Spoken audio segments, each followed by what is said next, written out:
Hi. We're back. We're 109. back for another great, glorious episode of our awesome YouTube show. Closing into 110. That'll be the next one. Are you kidding me? That's We're one away crazy. from that. I don't know if you know numbers. This has flown by. Well, since we started cranking these out, just cranking them every week. Since we started cranking it all the time. Since we started cranking all the time. Started busting ghosts. Pretty good. A little bit of business. A couple of weeks ago, one of my favorite filmmakers of all time passed away. The great Richard Pepin, who, if you don't know, was the P in PM Entertainment.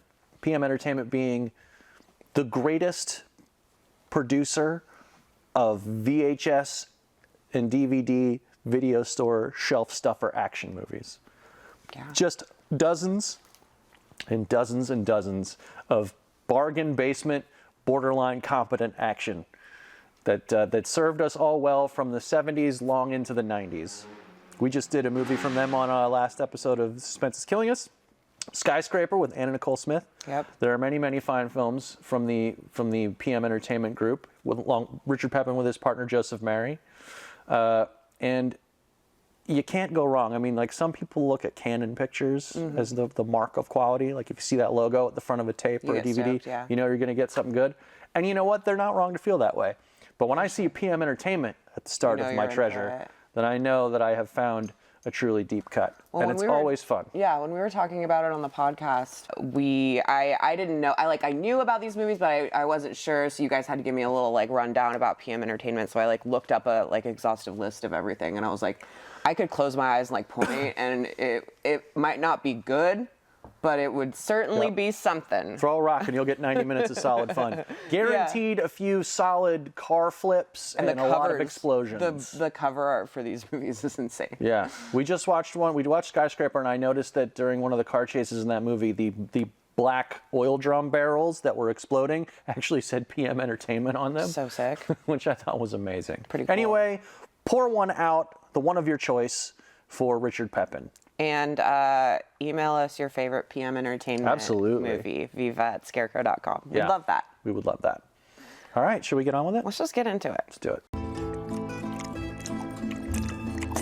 A few weeks ago, now probably about a month ago when this comes out, I went on family vacation with my fam to Ocean Shores, and I'm always in charge of bringing the stack of DVDs to watch, and so I was like, oh, let's grab some classics, put some fun ones. And one of the movies I grabbed was The Warriors.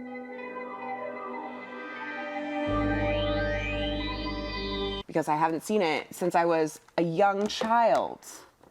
I don't know, I was probably 11 or... I don't even know if I ever saw the whole exact thing when I was younger, but It's been a really long time. I had to text Matt because there is a theatrical cut and a director's cut. And I had remembered hearing that one of them was really bad, so I had to text Matt. He was like, please stay away from the director's cut. Do not watch the director's cut. It has these god-awful animated sequences that they put into it. It ruins the pace. It sucks. Just don't watch it. Just watch the original version. You don't need to do anything but yes. That's great. So we didn't end up watching this at the beach house. Instead, we watched Total Recall, which was fucking great. I mean... honestly. Open your mind. Dude, so good. I told my friend Drew, who has a new baby, that I know his Halloween costume. That would be awesome. And I sent him that clip. But I held on to this, and then I watched it when we got back home. And rewatching this movie was amazing. I don't know if you guys knew, but this is a really good film. I know it's one of your favorites. Walter Hill's one of your favorite dudes. Yep. It's based on a novel by Sol Urich that came out about 14 years before this. I mean, I feel like most people have at least heard of this movie, so I don't really want to go beat for beat, but it's basically about this New York that's full of gangs, all different shapes and sizes.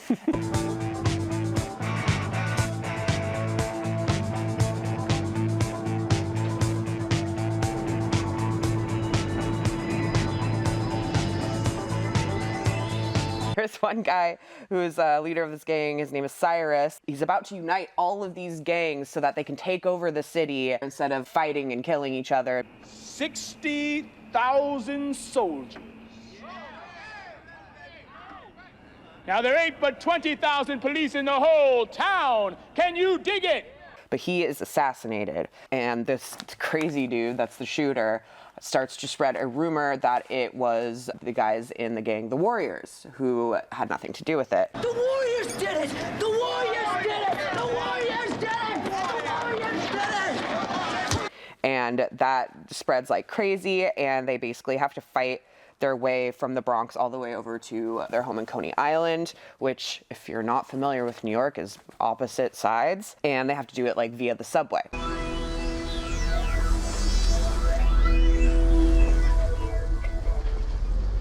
It's the Turnbull ACs. I think they forgot about the truce. No shit. Those lousy skin-headed bucks. And the whole city is after them, all of these different gangs. And I just really fucking love the setup of this with like the different, it's almost like different chapters of different like subway stops and different wacky ass gangs and just like hyper violent confrontations, them breaking off into little different groups and just making their way through this city that seemingly there's like 5 pedestrian people and everyone else is in a fucking gang.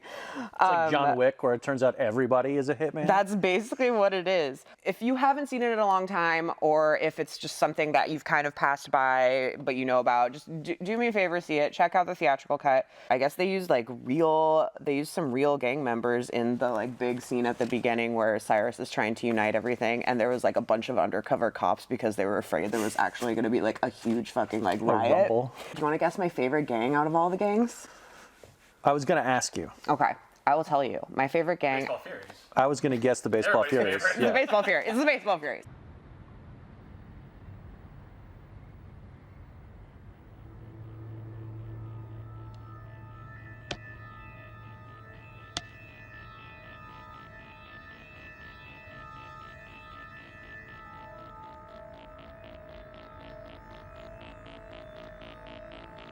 Maybe we better take off.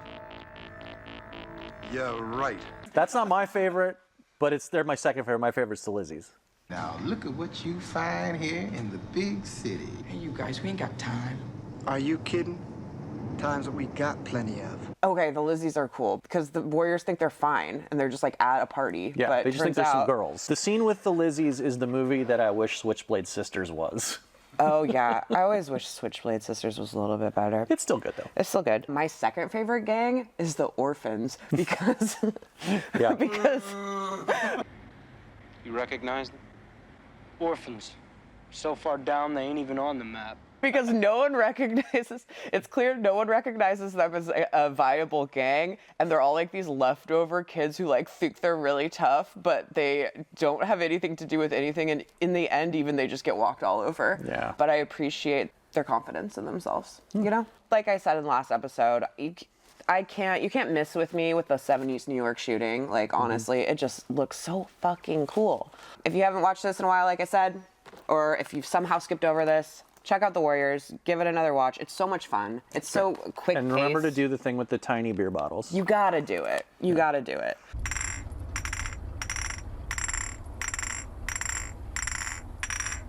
What you got? What you got in My that pick bucket? from this one is an old favorite that hovered into my view, and I had to rewatch it. It is the Bill Murray comedy Quick Change. To you, love is more than just a game. I don't even know anything about this. Oh, this movie is so much fun. He co-directed this with a guy, I believe his name is Howard Franklin, and it's based on a novel by a guy named Jay Cronley, who, if you're familiar with him, he wrote like humorous, sort of crimey novels in the 70s and 80s. A couple of his books got turned into movies. This one, Let It Ride, with Richard Dreyfuss, and Funny Farm with Chevy Chase, also on. Anyway, this is kind of a caper comedy. Bill Murray plays Grim, and when we meet him, he's dressed as a clown and he's taking the subway, and he seems pretty miserable. Doesn't seem like he's having a good day. And he goes to the bank, and when he gets to the bank, he rolls up his shirt and he's loaded with dynamite and he's robbing the bank. Oh shit. What the hell kind of clown are you? The crying on the inside kind, I guess. And his whole plan is that he's going to rob this bank and get enough money to leave the city and go, live on a beach for the rest of his life with his girlfriend, Phyllis, played by Geena Davis, and their friend, Loomis, played by Randy Quaid. And Loomis and Phyllis What a are trio. also in disguise, and they are disguised as customers in the bank, and they're in on it. He said He'd carve up the troublemakers first. Why don't you shut the hell up, crybaby? The police captain that comes in to investigate and hostage negotiate with him is a guy named Rotzinger, and he's played by Jason Robards, who is just hilarious in this movie. Eventually, they do get out of the bank, and the rest of the movie is like this nightmare comedy, kind of like After Hours, where they just can't get out of the city no matter what they try to do. Can you tell us anything? The names of a street, any street, the directions, north, south? It's not our neighborhood. Honey, babe, you've got a gun. Shoot them. I want to, but they're fur-bearing. I'd need some kind of permit, wouldn't I? See, I want to thank you guys. You could have given us help, but you've given us so much more. Hey, that's what we're here for, right? And they've got to make it to their plane so they can fly out of the city on time, and they have got to make it out before the police know that they've gotten out of the bank, and if in failing that, can identify them as people who were there in the first place. Dude, we've both chosen movies where people have to make their way across New York. Yes. And I love that for us. And the version of New York in this is like, it's like kind of a weird fantasy. It's almost like a fairy tale. They run into like crazy people like jousting on bicycles with yard instruments. And Randy Quaid gets like increasingly paranoid and like more delirious as the thing goes on. It's bad luck just seeing a thing like that. Meanwhile, Bill Murray and Geena Davis are arguing because she's starting to realize that this guy that she's been with is maybe not the man that she thought he was. You're a good person. Caring, faithful, concerned. Aren't you? That maybe he's all wrapped up in being like a criminal and isn't just like the nice man that she thought she was going to marry. This movie has a lot of fun cameos too, like Kurtwood Smith shows up and some other people, including Tony Shalhoub, who has absolutely the best part in the movie as a cab driver who does not speak a word of English and who the police are trying to get to help identify Bill Murray and Geena Davis and Randy Quaid. But the only thing that the bus driver seems to know how to say is, Bluff Tony. Bluff Tony. And nobody knows what he's saying. Always makes me laugh. This movie's just full of goofy stuff like that. And eventually it all sort of comes to a head all in one place. It's like a comedy of coincidence. It's really funny, kind of a classic amongst young men of my age who saw it when it came out at the time, but I think it's mostly been forgotten. Yeah. And I think, so many people have become part of this sort of cult of Bill Murray that this is just like ripe for discovery by a whole new generation. So if you haven't seen it, you haven't even heard of this, you got to check out Quick Change. There it is, a beep. Can you isolate that beep with this equipment? I can try. It could be a horn. Clowns carry horns, don't they? Little rubber ones? Sometimes their noses are horns. What'd you got? Oh, holy shit. Right? You look different. Hey, I'm back. Or still here. Or, whatever. And I'm in corporeal form again, apparently. You guys, I don't know what happened before, but here I am. I'm here. Did something happen?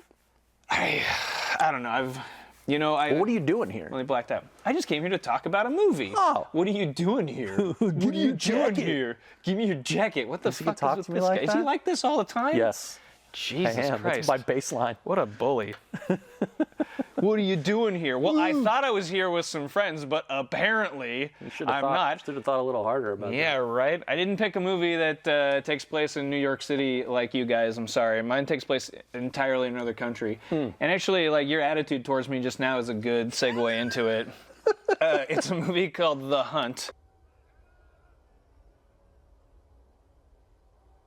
From the Danish director Thomas Vinterberg, who was one of the founders of Dogma 95, and he made. I've only watched a few of those, but he made the first Dogma 95 movie. Yeah, he made He made a movie called The Celebration. Hold on. Yeah, you thought I was giving you a hard time. Let me finish. Everybody's giving me a fucking hard time here. Whoa! Oh, I feel like a fucking New Yorker.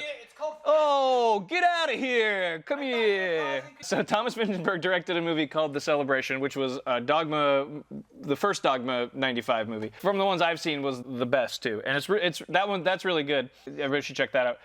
This was one that had been recommended to me for years, particularly from my friend Jason. And so I finally, after I watched the celebration, I was like, I should probably finally watch that. This movie was great. My review of it was basically, this is infuriating in the best way possible. Like it is just one like of those, being here. It's yeah, right. It's exactly. So there you go. Segue. It's like it's one of those movies that is everything that happens in it is like, why is this happening? It's about a guy who's a teacher, played by Mads Mikkelson. He's a teacher at a kindergarten. Der vist noget galt her.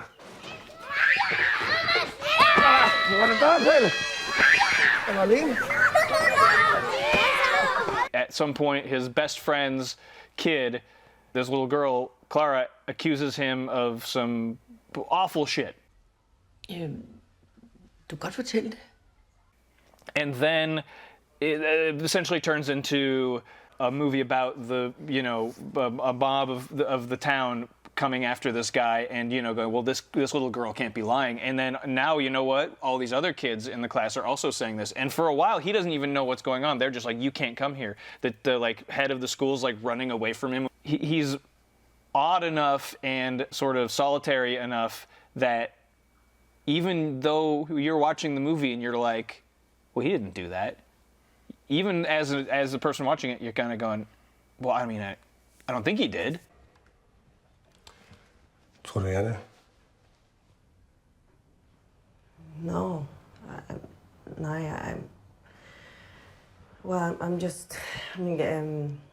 getting confused. Hvad mener du? Nothing. Sorry, it doesn't matter. And there's a fucking amazing scene in a grocery store, him going in there just trying to get groceries, and it turns into a whole fucking thing. I don't want to give away too much, but that's pretty much the whole thing, and it's just sort of a, it's like one of those movies that somebody you could say is a horror movie. That's not a horror movie, like, because it's just this constant dread of like, what's gonna happen, or is this gonna, oh my god, what fucking next with this guy, and you sort of are like this poor guy, but who also you go like, but is he a poor guy? The Hunt, give it a look, and also watch the Celebration, also a great movie, but another movie that he made about some very uncomfortable subject matter, and I think both of these are based on like real. They're like from like real stories that happened. Great. To some degree. I know, right? Yeah. So anyway, The Hunt. Track it down.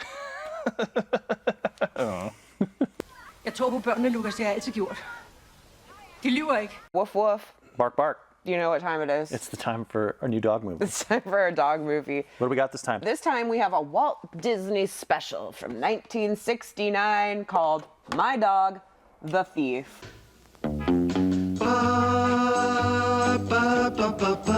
Look at this guy. And it features a St. Bernard getting into trouble just like Matt likes him. I love those. It's debuted in 2 parts on TV. Mm-hmm. It was directed by Robert Stevenson, who directed some fucking bangers. He did. Including Mary Poppins, which I don't know if you guys have rewatched that recently, but it's wild pretty weird. ride. Yeah, it's really good It's though. fucking I love crazy. that movie. It's really good. And also Bedknobs and Broomsticks, which I used to love when I was younger. Yeah. So this guy knows his stuff. And he also did, of course, Shaggy DA. So iconic. And some film noir and stuff like that. Whatever. But we're not talking about that. I don't care about that shit. This also stars a St. Bernard dog named Noel or Noel. Oh. I don't know which one. I think Noel. I couldn't find much more information on him, but he's a very good dog. Yeah. He does the job well. Except he's a thief. Except he's a fucking kleptomaniac. He's even got a theme song about how he's a klepto. Yeah, his name in the movie is Barabbas has a very bad habit that is way beyond belief. Though his friendship may be loyal, in a breed of dog so royal, that dog Barabbas is a doggone thief. Why would you name a dog after a thief from the Bible? Who knows? Because he loves to steal. And also, where did this dog come from? Because he seems to just run around this town. This town, which is no, he has an Los owner. Angeles? Like in the beginning of the movie, there's a song. But no matter where Barabbas is, he will let you know what you have is his. 'Cause that dog Barabbas is a doggone thief. He's walking around the town stealing stuff. They track down the owner at the beginning of the movie. The dog catcher shows up at the owner's place, and the owner just goes like, well, I guess you have to take him, and just gives up his dog. Some think he's adorable, lovable, deplorable. That dog Barabbas is a doggone, well, he's long gone, is a doggone thief. Everyone knows who he is. Like he's infamous for stealing. He has been adopted and returned 8 times. 8 times? For why? And put it this way. Some dogs are hunters, some are diggers, others are Romeos. Barabbas is a thief. And so he escapes from the dog catcher's truck and runs to the airport. He's like Catch Me If You Can, dog con man style. But he gets to the airport and they're chasing him, and he sneaks into this helicopter that's a radio station's like traffic reporter helicopter. The traffic guy is played by Jack Crandall, who I believe is the original Dobie Gillis from The Many Lives of Dobie Gillis, a very famous sitcom. Okay. This guy's got a problem, which is that his boss, and I can't remember the boss's name, but I'm pretty sure he was the captain on McHale's Navy. In any case, the boss thinks his traffic reports are too boring. They're boring. No one cares. No, it's those boring traffic reports of yours. Every time we cut to you, the audience cuts us out. He gets a big boost because suddenly there's a giant St. Bernard in his helicopter while he's trying to do the traffic, and everybody is like, this guy's got a dog in the helicopter. Different people listening, they're cracking up. He don't tell us much about the traffic, but I'll say one thing. He ain't as boring as he used to be. His boss is like, sorry, you have to partner with this random dog now, and you have to do all of your reporting with this dog, and the ratings are going to go up. And he gets a sponsorship deal with a dog food company. Yep. And so the next day when they go out to do their traffic report. Come on, what is it?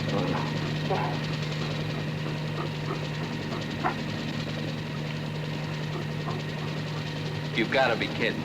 He really has to pee, and he sees a good tree down there. So they go and they land so he can go to the bathroom. These thieves who have robbed a jewelry store. One of which is Harry Mudd. Barbarians. Well, of course, I left. He broke jail. I borrowed transportation. He stole a spaceship. The patrol reacted in a hostile manner. They fired at him. The dog steals this diamond necklace that's in this little, like, kind of lunchbox type thing. Yes. And the thieves see him, but they don't see him like drop it off in the bushes. They just see him get into this helicopter, and they realize it's the news guy helicopter, and so they think he set it up. Because they were listening to his traffic reports before. It's pretty funny. You got this dog in there. Yeah, but now they think that he has set it up and that it was all planned, even though Crandall has no idea. No idea what's going on. And also, he's in Dutch with his landlady, Elsa Lanchester, from the original Bride of Frankenstein. Oh, wow. Who doesn't want dogs in their apartment. Because her cat, Cleopatra, she always says Cleopatra, is allergic to dogs and will sneeze. And then where does Marianne Mobley come from, the girl? The girl is also a person in this apartment complex. Right, she's his neighbor. And they share like a patio space, kind of. At one point, the dog steals a bottle of champagne and gets drunk, and that's what kind of gets their like meet cute going. Yeah. Being a thief isn't bad enough. You have to be a lush, too. They have to sneak in the dog in the apartment in a big cardboard box. There's shenanigans that happen there. Which is just absurd. The cardboard box thing is like, what is this, Metal Gear? Yeah. It doesn't make any sense at all. Eventually, like, all the different plot strands come together. Yeah, the burglars are like trying to find the dog because they think he's carrying it in his like little canister thing that like St. Bernards wear. Yeah. Allegedly. That have like medicine in it or whatever. Brandy. At one point, he pretends to be a dog because he doesn't know he's like barking into the microphone. They've kidnapped Barabbas, and he's up in the helicopter, and he still has to do his report so that like he keeps his job. So he like pretends to be the dog and like barks and stuff. It's all perfectly logical. It's really normal stuff. And he gets the thieves to confess on air or something like that. And then my favorite part is at the end when the landlady is like, well, I know there's not going to be any dogs in my apartment because I'll know if the St. Bernard is in here because I have a dog whistle. Like, right, Cleopatra?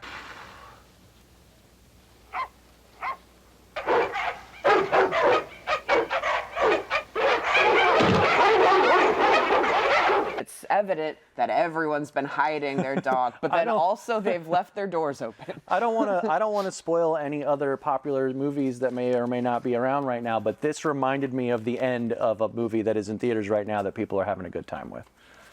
I can't say what it is because I don't want to spoil it, but if you've seen this movie and you've seen the movie I'm talking about, you know what I mean. If you've seen a movie where a bunch of different dogs come out of different apartments it's not dogs. into one house. I'm going to give this 3 paws. 3 out of 4, huh? I'm going to give it 2.5. Okay. Because it delivered what I thought it was going to deliver, but sometimes these are just They're pretty perfunctory. Like Disney. One I really liked that was kind of around the same time, I think it was with Kevin, the Dachshund. Oh, yeah, the where ugly it was like Dachshund. the great, yeah, the ugly Dachshund. That's Dean Jones, right? Every Dean Jones one is good. That was a good one. That had a little more shenanigans. This was also pretty good, but it didn't worked go good above in and 2 beyond. chunks. You know, Which is how it came out when it came out. And I like seeing all the old-timey actors. Yeah, and also beautiful dog. Yeah.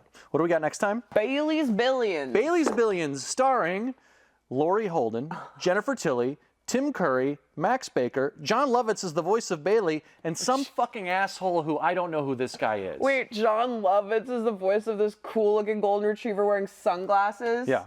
It's one doggone lucky pooch, a sweet and savvy talking golden retriever, Bailey, who inherits a $1 billion fortune from his devoted owner, Constance Pennington. His shy guardian, Ted, oh my God, his shy guardian, Ted, a renowned animal behaviorist and the only one who can speak doggish, becomes attracted to Marge, an environmental and animal rights activist. Is Marge Jennifer Tilly? Marge, I hope so. Me too. Marge, no, I think it's Laurie Holden. Right. Marge works at the Animal Rights and Research Foundation, ARF. Oh my God, and is the single mother of a 12-year-old girl named Sam. You're giving the whole fucking movie away. I know, we don't. We're sold. We're fine. Yeah, I'm sold. I don't know who the star of this movie is. I've never heard of this guy, but he seems like he's probably a piece of shit. We'll deal with it when we talk about the movie. This movie, it was on like the master list of dog movies I have to choose from, and for some reason I just remembered this title more than the others, and then also remembered that it had a dog wearing sunglasses. Yeah. So can you do Jennifer Tilly for me one quick time? I don't think I can. Pretty good. You might have to cut that. I haven't done it in a while. Rudy, I don't think I can do it, Rudy. Yes. Music to my ears. All right. I have to say Rudy. R.I.P. Rudy. There are 3 dull things in this world. And one of them is my wife. And the other is her mother. And the third are your traffic reports. We did it. We wrapped it up. Yeah. That Tremendous work. It was really tremendous work. I'm very proud of us. You got a lot of good recommendations. Let us know what you think of the episode. Show all your friends, show your enemies, show your family, and show strangers on the internet our show. Hit the subscribe button and comment and like and all that good stuff. Follow us everywhere. And most importantly, come into Scarecrow and rent some movies. If you can't come into Scarecrow, rent by mail. And Get that cat out of the way. Get that cat out of the way. He thinks he's one of the models, Inc. And we will see you next time. Viva Physical Media. Goodbye. Bye.